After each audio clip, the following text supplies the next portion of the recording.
It is a great honor to welcome Sebastião Salgado, for me, the world's greatest photographer, and in many ways, the conscience of humanity as a photographer. So welcome, Sebastião Salgado.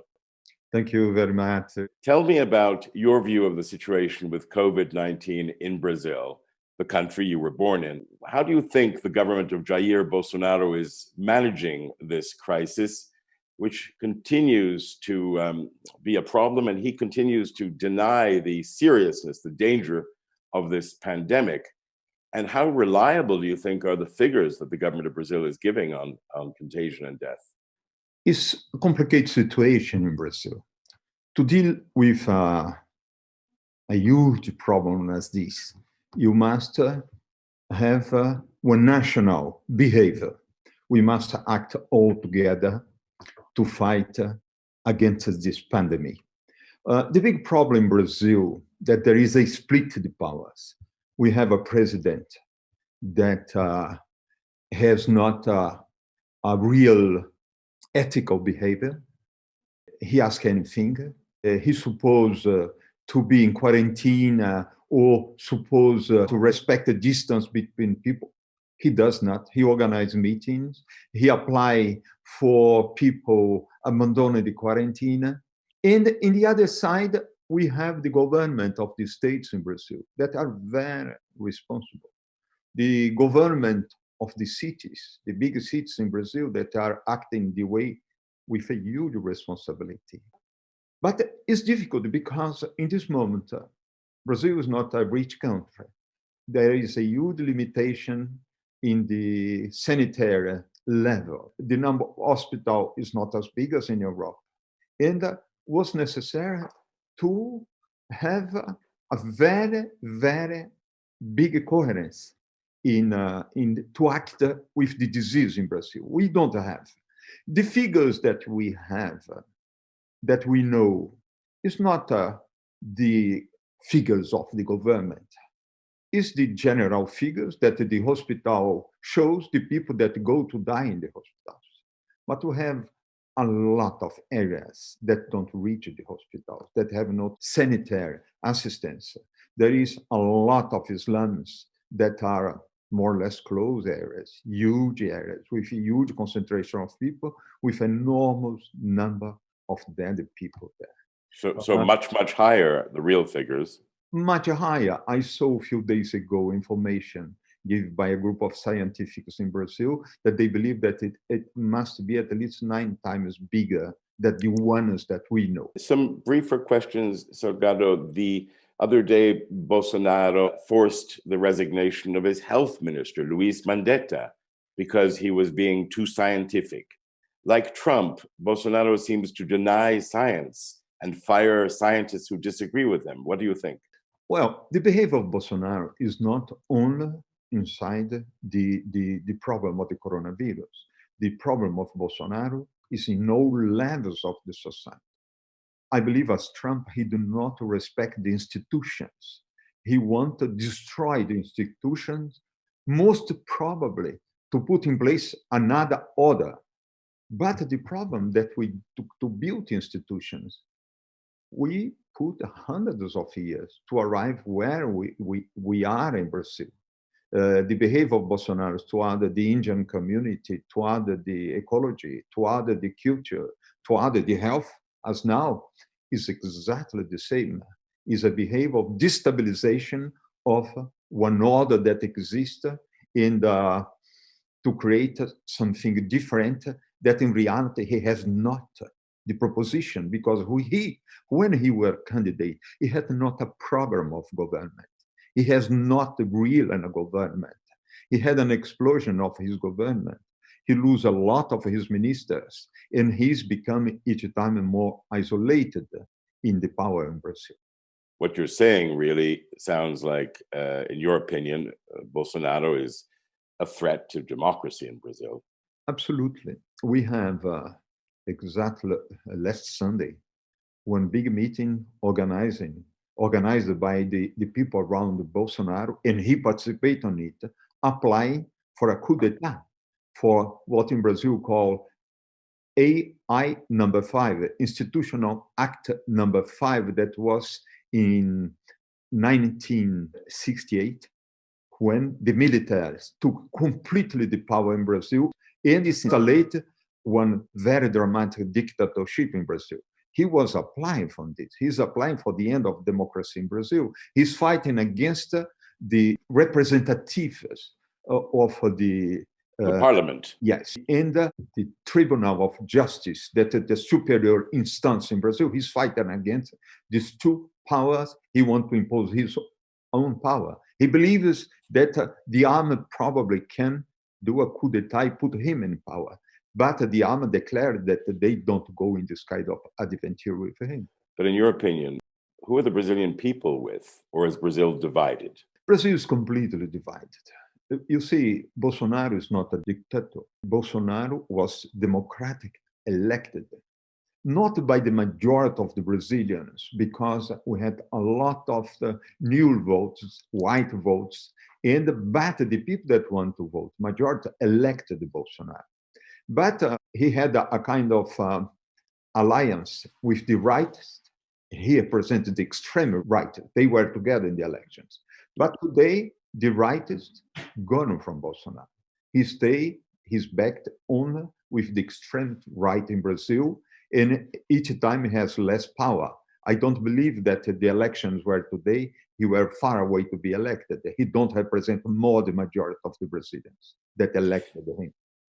Let's talk about the Amazon, an area you know very well. You've been photographing for a big new show for 6 years or more, the indigenous peoples. Now you know this in your heart.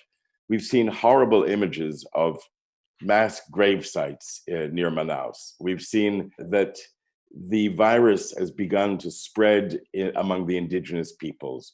And the fear, of course, is that these people, vulnerable and with scarce access to health services, can be decimated by this virus, as it happened many centuries ago with the European colonizers who brought infections to Brazil and killed off the indigenous peoples. The risk here, to put it bluntly, is genocide. Would you agree with that? I completely agree with that. When Brazil was discovered 500 years ago, the scientists calculate that in the Amazon ecosystem, we had about 4 to 5 million Indians. Today, we have about 300,000 Indians in all Indian communities in Amazon. All these Indians were killed by the contact with the Western civilization. They have no anticorpus to protect them against these diseases of white people. And what happens now in Amazonia? Bolsonaro took out all the filters that protected the entrance to the Indian territory. It was the National Foundation of India that he weakened completely this foundation. Is the IBAMA, that is National Institute of Biodiversity, that protected the forest area. And we took this out. And today, with the coronavirus, majority of the functionaries that were linked to this institution are not working. And now the territory started to be invaded massively by the gold diggers, by the people that exploit the wood, by the religious sects that fly inside and now with helicopters that they bring from outside.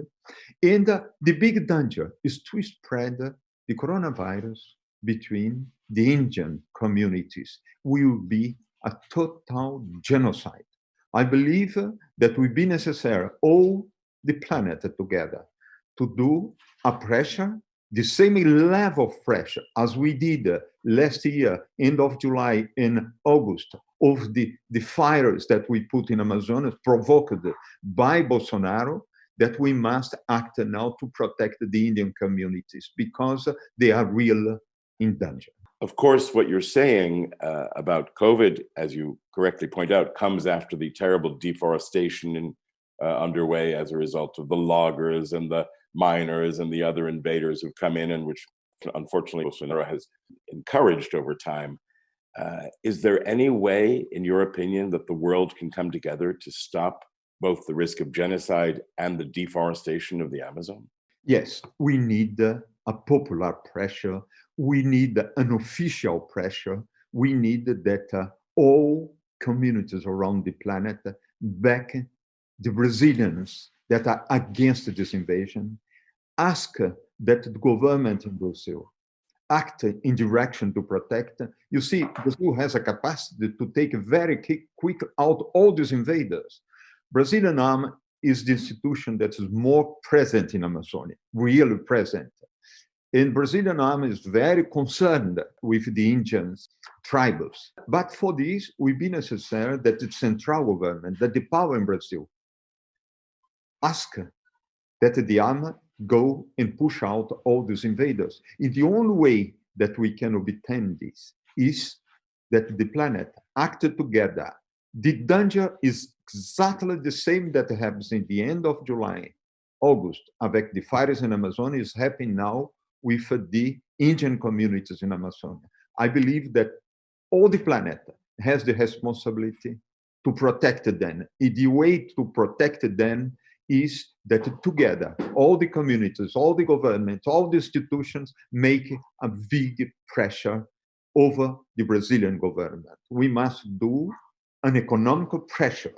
We must do, Brazil is the biggest exporter in the world of agriculture products. We must do a pressure in this institution that export close to the government of Brazil in order to protect these communities.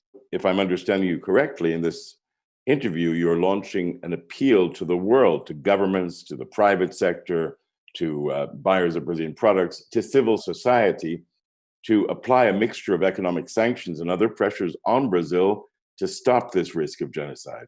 Is that correct? Absolutely. I made an appeal, a solemn appeal, to every person that hears to be concerned with this problem. Is a huge problem in the planet.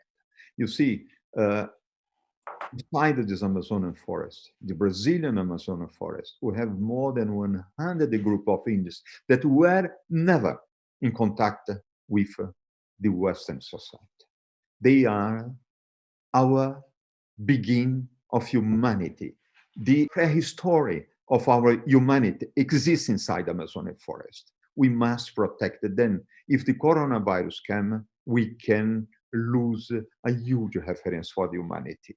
I believe that we have responsibility, and I wanted to ask everyone in this planet to act in this direction. In this exact moment, we organize a document. I'm applying for a big group of very important people around the world, the people that are a reference in the cultural world, in the scientific world, in the technical world. This group, about 56 people, I'm applying them to sign a document, to send it to the government of Brazil, to the instance of the power in Brazil.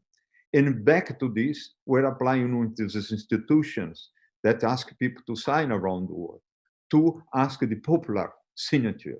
Each one must sign, each one must come in this direction in order to protect the Indian community in Brazil. So you're putting together this petition of important people. Is it premature to mention some names, or is it? Can you at least tell us, is it something that we should expect in the near future? No, it's not yet the moment to see this name, but I believe in the next week we'll be knowing this name, because we must act quickly. The contrary will be too late. What you're saying, if I'm hearing you correctly, is that all these challenges that we're seeing for the indigenous people, for Brazil, for the Amazon, really boil down to a question of fundamental human rights. I was talking to my friend and your friend, the daughter of Robert F. Kennedy, Kerry Kennedy, who asked me to send her regards to you and her respect for you.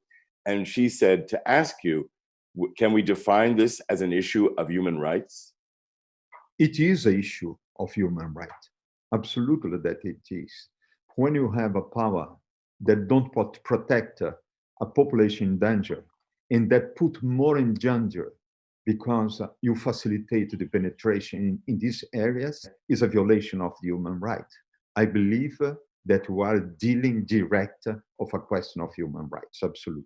My last question for you, Sebastião Salgado, is beyond the issue of the Amazon and Brazil, and looking broader in the world. You, more than most people, can give us a worldview. How wide will be the changes that we should expect to the way the world is after COVID, the epochal change we're facing? What are the changes you see coming? Uh, it's terrible what's happened with coronavirus by the number of people were killed by this, by the number of suffering around this. But in a sense, it's very important because it's bringing us inside a sense of essential. Our communities are not producing. Our industries are stopped now. But majority of things that is produced in our society is for nothing. When you go to this store that sell clothes, that sell luxury articles, if you don't buy them, as we are not buying now, we continue to live. Society is there. The essential is there. We are producing food, we are producing transportation, we are producing the base of the society. I believe that is an incredible moment to raise the question about essential. We must bring our society to produce the essential. We have to bring our society to consume the essential. You see, me, myself, I love soccer. I spend passionate months waiting my fabulous players play soccer. Now they are not playing, and my life continues. My life keeps going. I saw players that were men so important in my life. And now I see that they were not important at all in my life. Important is other point, other values in our society. And I have a big hope, really big hope, that Ben can put in question a lot of this kind of behavior that we have before the coronavirus and try to stay only with the essentials like this. We be protecting our planet. We be protecting our environment. We be protecting our Amazonian forest. We be protecting our Indian communities. And this, for me, is the most important point that we must mind from now. Sebastião Salgado, it's been an honor to have this dialogue with you. Thank you so much for taking the time. Thank you very much.